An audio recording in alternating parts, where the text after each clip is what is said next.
Hello guys, चलिए अभी हम लोग शुरू करते हैं। वेक्टर्स का जो नेक्स्ट पार्ट है वो हम लोग अभी पढ़ने जा रहे हैं। So I hope this video will be interesting for you all and this video will be very beneficial और conceptual at the same time, क्योंकि ये जो कंसेप्ट आज मैं आपको पढ़ाने जा रहा हूँ ये आपके वेक्टर्स चैप्टर में एंड तक काम आएगा और आगे भी जब आप वेक्टर्स के कंसेप्ट का इस्तेमाल करेंगे दूसरे चैप्टर्स में तब भी आपको हेल्प मिलेगा बहुत ज़्यादा। तो पहले एक ओवरव्यू दे देता हूँ कि मैं आज क्या पढ़ाने वाला हूँ आपको। यूनिट वेक्टर्स, 3D, जो 3 डिमेंशन में कोऑर्डिनेट एक्सेस कैसे होते हैं, यूनिट वेक्टर्स पढ़ाऊंगा मैं आज आप लोगों के साथ डिस्कस करने वाला हूं। उसके बाद हम लोग पढ़ेंगे पोजीशन वेक्टर, कोइनिशियल वेक्टर्स, को टर्मिनल वेक्टर्स। उसके बाद हम लोग पढ़ेंगे displacement vector and position vector. आज के वीडियो में हम लोग ये सब पढ़ने जा रहे हैं, तो अच्छे से कंसंट्रेशन से वीडियो को देखिए। पहले मैं आपको पढ़ाता हूँ। अभी आज तक आप लोगों ने पढ़ा होगा कि 2D, 2 डिमेंशन, एक एक्स एक्सिस था एक वाई एक्सिस था, कुछ इस तरह से। इसको हम लोग कहते हैं 2D, 2 डिमेंशन। अभी जो हम लोग पढ़ने जा रहे हैं इट विल बी 3D। आपको 3D का कंसेप्ट पता होना चाहिए तभी आप वेक्टर्स को पकड़ पाएंगे। अब देखिए, इसको हम लोग कहते हैं, आप जिस भी रूम में बैठे किसी भी एक रूम का, आप अपने रूम का एक कॉर्नर पकड़ लीजिए। उस कॉर्नर को देखिए, कुछ इस तरह से है वो कॉर्नर। एक एक्स एक्सिस है, एक वाई एक्सिस है and this is the third axis, that is the Z axis. अब इसके भी नेगेटिव साइड्स हैं, negative X axis, negative Y axis and negative Z axis in this direction. So this is 3D, this is 3D, 3 dimension. I hope ये concept आपको पता होगा, अभी अच्छे से समझ में आया होगा। ये है ओरिजिन ओ, ये पॉइंट। अभी जो मैं आपको बता रहा हूँ ये है, आप जिस भी रूम में अपने रूम का कोई भी कॉर्नर देखिए, वो इस तरह से है, कुछ इस तरह से, एक जेड एक्सिस, एक एक्स एक्सिस और एक Y axis. This is called 3D coordinate system. ये 2D है, ये 3D है। अभी आपको मैं बताने जा रहा हूँ व्हाट आर यूनिट वेक्टर्स। बहुत ही इंपॉर्टेंट कंसेप्ट है। पहले एक बात आपको अच्छे से क्लियर होना चाहिए, यूनिट वेक्टर्स किसी वेक्टर का होता है। यूनिट वेक्टर खुद कभी नहीं हो सकता। मतलब ये है कि सपोज ये एक आर वेक्टर है, मैं अगर आपको कहूं कि इस आर वेक्टर का यूनिट वेक्टर निकालिए, मतलब क्या, आर वेक्टर का यूनिट वेक्टर, यूनिट वेक्टर किसी एक वेक्टर का यूनिट वेक्टर होता है। मतलब ये एक वेक्टर है आर वेक्टर, अगर मैं कहूं कि इसका यूनिट वेक्टर क्या होगा, इसका यूनिट वेक्टर इसका कुछ इस तरह से लिखा जाएगा, आर कैप। इसको कैप कहा जाता है, हेड भी कह सकते हैं, आर हेड। इस साइन से यूनिट वेक्टर को डिनोट किया जाता है। ये हैट साइन अगर आप किसी भी क्वांटिटी के ऊपर लगा देते हैं तो वो यूनिट वेक्टर बन जाता है। इस आर वेक्टर का यूनिट वेक्टर क्या है, R cap. This is the unit vector of R vector. कोई भी वेक्टर का यूनिट वेक्टर इस तरह से डिनोट किया जाता है। अभी मैं आपको बता रहा हूं कि यूनिट वेक्टर आप कैसे निकाल सकते हैं। कोई भी अगर वेक्टर दिया हुआ है, पहले मैं आपको बता देता हूं कि व्हाट इज द डेफिनेशन, ये आपको पता होना चाहिए। यूनिट वेक्टर, इसका डेफिनेशन, तो 2 पॉइंट्स इंपॉर्टेंट है। पहला, unit vector are those vectors which have unit magnitude and they are in the same direction as the vector itself. अगर मैं आर वेक्टर, जो एग्जांपल अभी आपको मैंने दिया था, आर वेक्टर का यूनिट वेक्टर मैं अगर बात कर रहा हूं, इस आर वेक्टर का यूनिट वेक्टर आर कैप, ये यूनिट वेक्टर क्या है, unit vector has unit magnitude and it is in the same direction as the R vector. मतलब इस आर कैप का डायरेक्शन इस आर वेक्टर के डायरेक्शन में ही होगा। It is in the same direction as the vector itself, direction same रहेगा। तो 2 पॉइंट्स हम लोगों को मिलते हैं यहां से। पहला है यूनिट मैग्नीट्यूड, यूनिट वेक्टर का मैग्नीट्यूड, यूनिट मैग्नीट्यूड एंड एक और बात जो इंपॉर्टेंट है वो ये कि यूनिट मैग्नीट्यूड होता है, और दूसरा बात ये है it has the same direction, has same direction, ये डायरेक्शन है, same direction as the vector itself. आप ये नोट करते जाइए, आपके कॉपी में ये अच्छे से नोट करते जाइए और कंसंट्रेशन से देखिए जो मैं आपको बता रहा हूँ, तब ये कंसेप्ट आपको अच्छे से पकड़ में आएगा। Unit vector and it has the same direction as the vector itself. I hope you have noted these 2 points, so I am rubbing the board so I can proceed with the topic further. तो अभी जो मैंने आपको बताया, अब unit vector का निकालने का एक तरीका होता है, एक फॉर्मूला होता है। उसके लिए आपको एक और चीज पता होना चाहिए, that is the magnitude of any vector.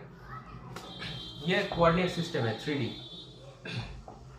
y x z, ये कोऑर्डिनेट सिस्टम है। अगर एक और बात, हाँ, यूनिट वेक्टर को एक्स एक्सिस के डायरेक्शन में unit vector is denoted bye I cap.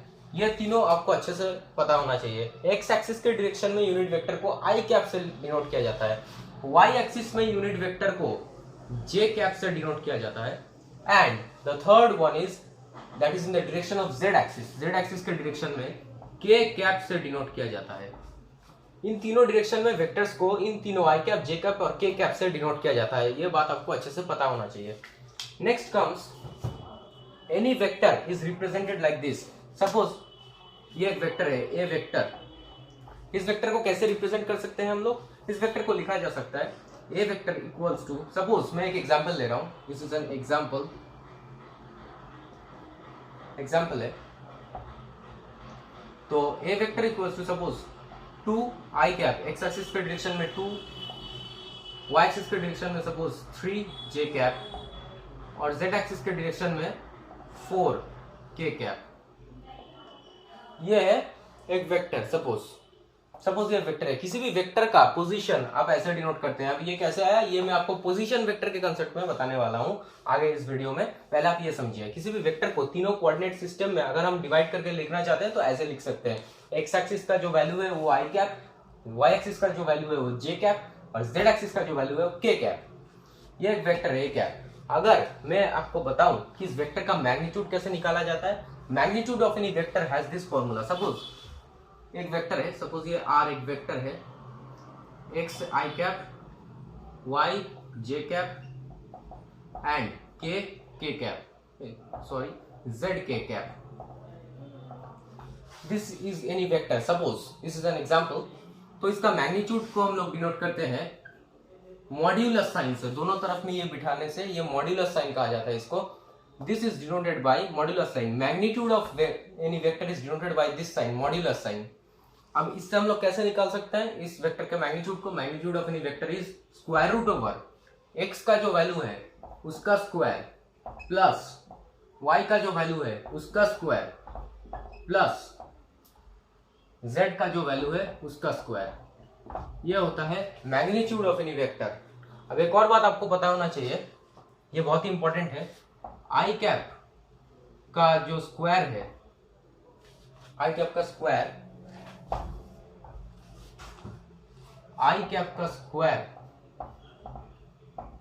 Is 1, J cap का square is also 1 and Z cap का स्क्वायर दिस इज ऑल्सो 1। ये तीनों चीजें आपको अच्छे से याद होनी चाहिए। इन तीनों यूनिट वेक्टर्स का जो स्क्वायर होता है दैट इज 1। इसीलिए मैंने यहाँ पे कैप को नहीं लिखा है, मैंने जस्ट एक्स वाई और जेड को लिखा है, क्योंकि स्क्वायर करने से ये 1 बन जाएंगे। तो X square plus Y square plus Z square, इस वेक्टर का मैग्नीट्यूड ये है। तो इसी चीज को अगर हम ए वेक्टर में अप्लाई करते हैं तो ए वेक्टर का मैग्नीट्यूड क्या आएगा? ए वेक्टर का मैग्नीट्यूड आएगा, इसको मैं रब कर देता हूँ, आप इस फॉर्मूला को अच्छे से नोट कर लीजिए अपने कॉपी में। अभी इस फॉर्मूला को मैं ए वेक्टर में अप्लाई करता हूँ तो क्या आएगा? ए वेक्टर का magnitude square root over 2 square plus 3 square plus 4 square. और हाँ, एक और बात जो कि इंपॉर्टेंट है, ये 2, 3 और 4 के जगह कोई नेगेटिव वैल्यू भी हो सकता है। उस नेगेटिव वैल्यू को भी हम लोग ऐसे ही मैग्नीट्यूड निकालेंगे, स्क्वायर कर देंगे। तो ए वेक्टर का मैग्नीट्यूड क्या आएगा? 4 प्लस 9 प्लस 16, 4 प्लस 9 प्लस 16। तो ए वेक्टर का मैग्नीट्यूड क्या आ गया हम लोगों के पास? ए वेक्टर का मैग्नीट्यूड आ गया स्क्वायर रूट ओवर 29। तो square root over 29 is the magnitude of A vector. अभी यूनिट वेक्टर निकालने का formula, that is the most important concept over here, we need to understand that. Unit vector का formula है कोई भी vector, ए vector जो मैंने इस एग्जाम्पल में लिया है, इसका यूनिट वेक्टर का फॉर्मूला है A vector divided by magnitude of A vector. This is the formula for unit vector. इसको हम लोग कहते हैं unit vector, the vector itself divided by the magnitude of the vector. अगर इस फॉर्मूले को हम इस कंसेप्ट में इस्तेमाल करते हैं तो क्या आएगा?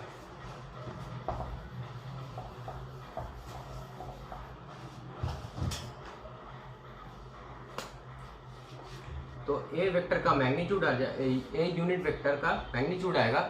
ए वेक्टर को लिख दीजिए आप as it is 2i cap plus 3j cap plus 4k cap divided by square root over 29, क्योंकि उसका ए वेक्टर का मैग्नीट्यूड हम लोगों को मिला था स्क्वायर रूट ओवर 29, जो मैंने अभी आपको करके दिखाया। अभी आप इन तीनों वैल्यूज को डिवाइड करके मतलब सेपरेट करके भी लिख सकते हैं। कैसे लिख सकते हैं? आप लिख सकते हैं ए यूनिट वेक्टर हो गया 2y square root over 29 i cap plus 3y square root over 29 j cap plus 4y square root over 29 k cap. ये हम लोगों के पास आ गया मैग्नीट्यूड यूनिट वेक्टर। तो ऐसे निकाला जाता है यूनिट वेक्टर को। आई होप ये कंसेप्ट आपको अच्छे से क्लियर हुआ है। ये कंसेप्ट अगर आपने पकड़ लिया है तो हम लोग प्रोसीड करते हैं आगे। नाउ कम्स टर्मिनल वेक्टर, को टर्मिनल वेक्टर्स एंड को इनिशियल वेक्टर्स। उसके बाद हम लोग जाएंगे पोजीशन वेक्टर और डिस्प्लेसमेंट वेक्टर के कंसेप्ट में। तो व्हाट आर को टर्मिनल, को इनिशियल पहले पढ़ते हैं। को इनिशियल वेक्टर्स, को इनिशियल वेक्टर्स हम किसे कहेंगे? Those vectors whose initial point is the same are known as co-initial vectors। मतलब initial point जो होगा is same, initial point is same, those vectors are known as co-initial vectors। जैसे कि एक डायग्राम में मैं अभी आपको दिखाता हूँ। सपोज यहाँ पे एक वेक्टर है, यहाँ पे एक है। किसी भी वेक्टर को हम लोग एरो से डिनोट कर सकते हैं, लिख सकते हैं दिस इज द टेल। ये पीछे जो पॉइंट है इसको टेल कहा जाता है, और एरो का जो ये पॉइंट है इसको टर्मिनल पॉइंट या फिर हेड भी कहा जा सकता है। So suppose this is A vector, this is B vector, यहां से एक और वेक्टर गया है, दिस इज सी वेक्टर, एक और वेक्टर गया है, this is D vector. So A vector, B vector, C vector, D vector, these vectors are known as coinitial vectors. क्यों? क्योंकि इनका जो इनिशियल पॉइंट है वो सेम है। इनिशियल पॉइंट मतलब जिस पॉइंट से ये स्टार्ट हुआ है, टेल जो है, ये वेक्टर्स का टेल जो है वो सेम जगह पे मीट करता है। This point is common, that is why को इनिशियल वेक्टर्स। नाउ कम्स को टर्मिनल वेक्टर्स। को टर्मिनल वेक्टर्स, तो ये कंसेप्ट भी आप देख लीजिए अच्छे से। मजे, हम लोग बहुत ही मजे से पढ़ेंगे इस चैप्टर को। मैं ज्यादा फास्ट नहीं जाऊंगा क्योंकि ये चैप्टर बहुत ही इंपॉर्टेंट है, ताकि आपको अच्छे से पकड़ में आए, इसलिए मैं स्लोली पढ़ा रहा हूँ इस चैप्टर को। और अच्छे से धीमे धीमे हम लोग पढ़ेंगे, कंसेप्ट को अच्छे से समझेंगे। को टर्मिनल वेक्टर्स, को टर्मिनल वेक्टर किसे कहा जाता है? The terminal point, that means the ये जो हेड है, ये हेड जो पॉइंट है, ये हेड जो है, दिस इज कॉमन फॉर 2 और मोर वेक्टर्स। उनको हम लोग कहेंगे को टर्मिनल वेक्टर्स। मतलब टर्मिनल पॉइंट और जो वेक्टर का हेड है, टर्मिनल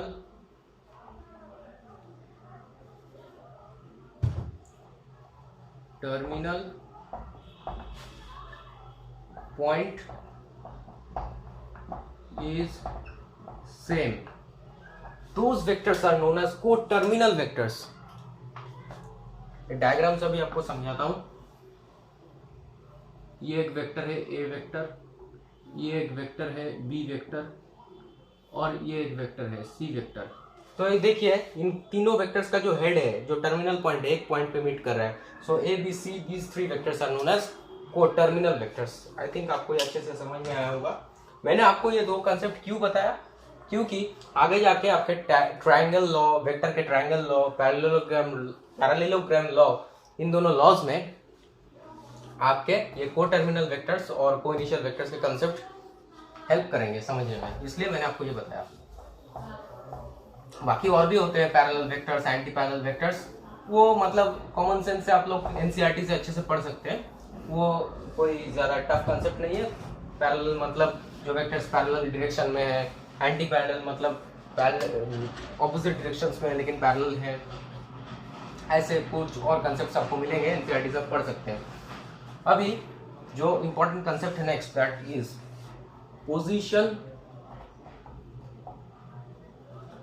वेक्टर। पोजीशन वेक्टर किसे कहा जाता है, ये बहुत ही इंपॉर्टेंट कंसेप्ट है, आप अच्छे से समझिए, कोशिश कीजिए, कंसंट्रेशन दीजिए अच्छे से। अभी आपको यहाँ पे एक कंसेप्ट मैंने बताया था जो पहले, जो ज़रूरी था, ये एक 3D एक्सिस है, Z axis, X axis, Y axis, ये एक 3 डिमेंशनल कोऑर्डिनेट एक्सिस है। अब यहाँ पे एक पॉइंट मैंने लिया है P, इस पॉइंट का मैंने वैल्यू लिखा है, X का वैल्यू है 2, Y का वैल्यू है 1, Z का वैल्यू है 3। अब इसको आप कैसे पोजीशन वेक्टर से रिप्रेजेंट कर सकते हैं? अगर मैं कहूँ कि इस पॉइंट का इस कोऑर्डिनेट एक्सिस में जो पोजीशन है, उस पोजीशन वेक्टर को आप क्या है वो लिखिए, तो आप कैसे निकाल सकते हैं पोजीशन वेक्टर किसी भी पॉइंट का? ऑरिजिन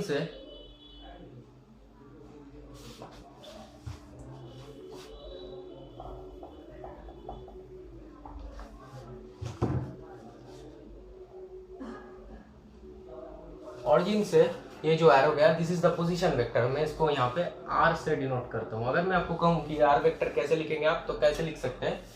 ये x का वैल्यू है, y का वैल्यू है, z का वैल्यू है, डिनोट करता हूँ, ये रहा x का वैल्यू 2, y का वैल्यू 1 और z का क्या वैल्यू है?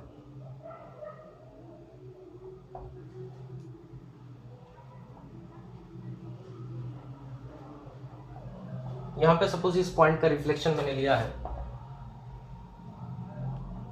So this part is the z axis. Okay, so let's proceed.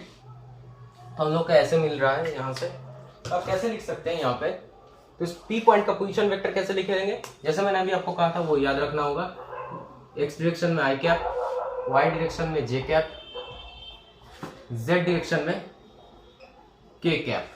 तीन यूनिट वेक्टर्स का इस्तेमाल करके आप बड़ी ही आसानी से लिख सकते हैं। r vector equals to x का वैल्यू लीजिए और x कोऑर्डिनेट में जो x के डायरेक्शन में जा रहा है दैट इज i कैप, उसको बिठाइए, 2i कैप प्लस y का वैल्यू 1 है, 1 को आप लिख भी सकते हैं, नहीं भी लिख सकते हैं, it does not matter, j cap y के डायरेक्शन में, सो 1 j कैप। मैंने 1 को यहाँ पे नहीं लिखा, 1 है तो आप इग्नोर कर सकते हैं उसको, 1 को अगर नहीं लिखेंगे इट डज नॉट मैटर। मैं थोड़ा सा लार्ज लिखता हूँ इसको, हाँ, now it will be clearly visible, 2i cap plus j cap plus 3 क्या होगा यहाँ पे? k कैप, z डायरेक्शन में है k कैप ऑब्वियसली। सो ये आ गया हम लोगों का पोजीशन वेक्टर। अगर इस पॉइंट का कोई भी 1, 2, 3 या सभी को एक कोऑर्डिनेट या एक वैल्यू, 2 वैल्यू या फिर तीनों ही वैल्यूज नेगेटिव है, तो भी आप ऐसे ही लिख सकते हैं। अगर इस 2 के जगह -2 आ गया तो आप यहाँ पे -2 बिठा देंगे 2 के आगे, इट डज नॉट मैटर। यहाँ पे 3 के आगे माइनस है, यहाँ माइनस लिख देंगे, it does not matter. Formula मतलब तकनीक वही है। अभी मैं आपको बताता हूँ डिस्प्लेसमेंट वेक्टर। इसी कोऑर्डिनेट एक्सिस का इस्तेमाल करके हम लोग समझेंगे डिस्प्लेसमेंट वेक्टर को। सो डिस्प्लेसमेंट वेक्टर आई थिंक आपको बहुत ही अच्छे से समझ में आएगा, जैसे मैं धीरे धीरे आपको कंसेप्ट्स पकड़ाऊंगा। आप कंसेप्ट्स को अच्छे से पकड़ते जाइए, कंसेप्ट को अच्छे से समझते जाइए, क्योंकि physics is a conceptual subject and you need to grasp the concepts to understand this subject and have a good grip over this subject. Suppose यहाँ पे आप विजुअलाइज करने की कोशिश कीजिए, क्योंकि फिजिक्स एक ऐसा सब्जेक्ट है जहां आप जितना ज्यादा विजुअलाइज करेंगे उतना ज्यादा फिजिक्स आपका फ्रेंडली बन जाएगा। अब यहाँ पे आप देखिए एक पॉइंट है, सपोज ये ए पॉइंट, यहाँ पे कोई भी खड़ा है, सपोज यहाँ पे कोई भी खड़ा है। अब उसको क्या करना है, उसका एक काम है, उसको क्या होता है कि वो चुपचाप खड़ा नहीं रह पा रहा है, उसको लग रहा है कि नहीं नहीं नहीं मैं खड़ा नहीं रहूंगा, मैं चलूंगा। तो वो क्या करता है, इस ए पॉइंट से वो चल के बी पॉइंट तक चला जाता है, यहां तक बी पॉइंट तक चला जाता है। अभी वो कह रहा है कि मैं तो बी पॉइंट तक आ गया, अब मेरा डिस्प्लेसमेंट क्या होगा मैं कैसे पता करूंगा? हाँ, वो आप ऐसे पता कर सकते हैं। पोजीशन वेक्टर का कंसेप्ट यहाँ पे आप लगाइए पहले। सपोज ये ए का जो वैल्यू है, इस ए कोऑर्डिनेट है x1 y1 z1, बी का वैल्यू है x2 y2 z2, बी का वैल्यू। अभी आप कैसे कर सकते हैं इसका, पहले ए का निकालिए। ए का जो पोजीशन वेक्टर है, let us take that r1 cap, और बी का जो वैल्यू है, let us take that r2 cap, r1 cap r2 cap. अगर मैं आपको कहूं net displacement final position minus initial position, suppose वो ए से बी तक गया है इस डायरेक्शन में, तो ये जो वेक्टर है डेल्टा आर वेक्टर, ये हो गया उसका नेट डिस्प्लेसमेंट। कैसे निकाल सकते हैं? और हाँ, एक और बात, डेल्टा मतलब any small difference is denoted by delta. इसको डेल्टा कहते हैं, इसको कहते हैं डेल्टा। ये इसका मतलब है small difference is denoted by delta. Small difference delta का मतलब है। अभी अगर मैं कहूं इसका डिस्प्लेसमेंट फाइनल पोजीशन वेक्टर के r2 minus initial position, displacement का formula that is initial position vector के r1, r2 माइनस r1, ये डेल्टा r आपका निकल जाएगा, that is your displacement vector. So displacement vector ये आप कैसे निकालेंगे? That is delta R vector equals to final position r2 vector minus r1 vector, ये आपका ऐसे निकलेगा। तो आप, और हाँ एक और बात, आई कैप का जो कोऑर्डिनेट है वो आई कैप से आई कैप को माइनस कर सकते हैं आप, सब्ट्रैक्शन एडिशन जो भी है, ये आपको आगे भी पढ़ाऊंगा मैं। तो आई कैप से आप जे कैप को सब्ट्रैक्शन माइनस नहीं कर सकते हैं, सब्ट्रैक्शन एडिशन नहीं कर सकते हैं, के कैप को जे कैप से, के कैप को आई कैप से, ऐसे नहीं होता है। जो डायरेक्शन है उसी डायरेक्शन में करना पड़ेगा। मतलब r2 का अभी मैं वैल्यू लिख रहा हूं यहाँ पे, x2 आई कैप प्लस y2 जे कैप प्लस z2 के cap minus x1 i cap plus y1 j cap plus z1 k cap. अभी इन दोनों का सब्ट्रैक्शन करेंगे, this is your displacement vector, वो ऐसे निकाला जाता है। तो क्या हुआ हम लोगों का डिस्प्लेसमेंट वेक्टर होगा आई कैप से ही आई कैप को आप माइनस कर सकते हैं। तो क्या आएगा, x2 minus x1 i cap plus y2 minus y1 j cap plus z2 minus z1 k cap. आपका ये आ गया displacement vector. This is your displacement vector. I cap से आई कैप को, जे कैप से जे कैप को, के कैप से के कैप को आप सब्ट्रैक्शन कर सकते हैं।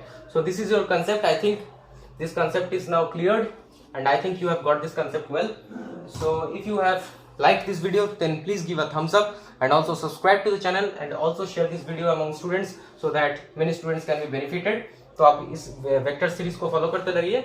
आगे हम लोग नेक्स्ट वीडियोस में डिस्कस करने वाले हैं what are the vector addition laws, parallelogram law, triangle law, ये सब हम लोग डिस्कस करेंगे वेक्टर एडिशन लॉज के बारे में। तो काफी मजेदार होने वाला है। और हाँ, मैं धीरे धीरे चल रहा हूँ क्योंकि आपको ये कंसेप्ट अच्छे से पकड़ में आना चाहिए, इसलिए मैंने कहा था this course is a detailed course, इसलिए मैं धीरे धीरे आगे बढ़ूंगा। तो और हाँ, हर हफ्ते मैं आपके लिए एक वीडियो लेके आऊंगा जिसमें मैं प्रीवियस ईयर जेईई नीट से रिलेटेड जो भी क्वेश्चन है उस हफ्ते को मैंने पढ़ाया है, जो भी चैप्टर, उस चैप्टर से रिलेटेड जो भी क्वेश्चन है प्रीवियस ईयर में आए हैं उनको डिस्कस करूंगा आपके सामने, ताकि आपको उन कंसेप्ट की एप्लीकेबिलिटी अच्छे से पकड़ में आए कि कैसे अप्लाई करना है, कहाँ अप्लाई करना है, कैसे कर सकते हैं। ये चैनल में आपको काफी बेनिफिट मिलने वाला है।